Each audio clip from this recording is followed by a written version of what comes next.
Bonjour à tous, dans cette vidéo nous allons voir comment calculer le cosinus, le sinus et la tangente dans un triangle rectangle. Dans l'exemple, dans la première question, on nous demande dans le triangle ABC rectangle en C ci-dessous de calculer le cosinus de l'angle BAC. Donc effectivement on voit que le triangle ABC est rectangle en B et on nous demande de calculer l'angle BAC qui est ici, sachant que la distance AB vaut 7 cm et que la distance AC vaut 12 cm. Alors, avant d'expliquer comment faire ce calcul, nous allons commencer par donner un rappel. Alors, dans un triangle rectangle, si on considère un angle qui n'est pas l'angle droit, par exemple sur la figure qui est ici, nous avons l'angle droit qui est ici, et nous avons un angle ici qui n'est pas l'angle droit, et bien dans ce cas-là, on définit le cosinus, le sinus et la tangente de cet angle de la façon suivante. Donc tout d'abord, le cosinus de cet angle est égal au côté adjacent à cet angle divisé par l'hypoténuse. Le côté adjacent à l'angle, c'est le côté qui va toucher l'angle et qui n'est pas l'hypoténuse. Et l'hypoténuse, c'est le côté qui est situé en face de l'angle droit. Ensuite, le sinus de cet angle, c'est le côté opposé à cet angle divisé par l'hypoténuse. Donc par exemple, sur la figure, nous avons l'angle qui est ici. Et bien le côté opposé, c'est le côté qui est situé en face de cet angle. Et enfin, on définit la tangente de cet angle comme étant le rapport du côté opposé à cet angle par le côté adjacent à cet angle. Autrement dit, on va diviser la longueur du côté opposé à cet angle qui est ici par la longueur du côté adjacent à cet angle qui est ici.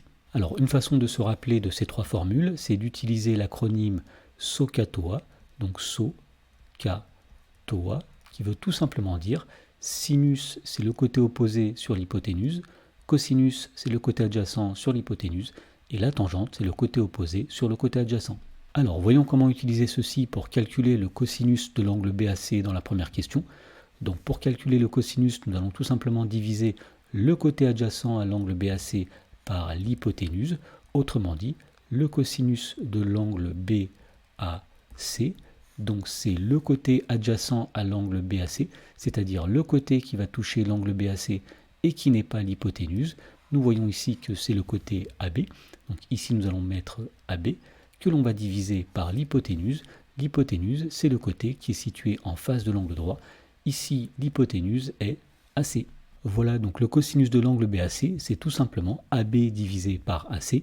Et si on remplace AB et AC par leur valeur, on en déduit que le cosinus de l'angle BAC, c'est donc la distance AB qui vaut 7 cm, donc 7, divisé par la distance AC qui vaut 12 cm, donc 12 ici.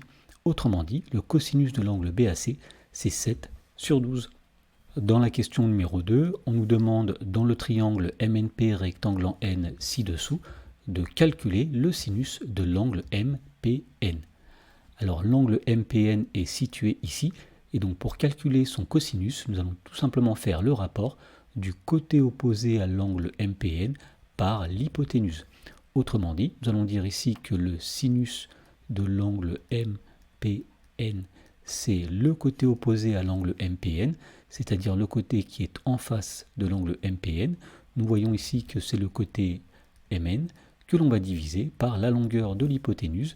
L'hypoténuse, c'est le côté situé en face de l'angle droit, c'est-à-dire le côté MP.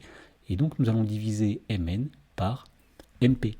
Et donc en remplaçant MN et MP par leur valeur, on en déduit que le sinus de l'angle MPN est égal donc à MN, c'est-à-dire 9 mm, donc 9, divisé par MP qui vaut 14 mm.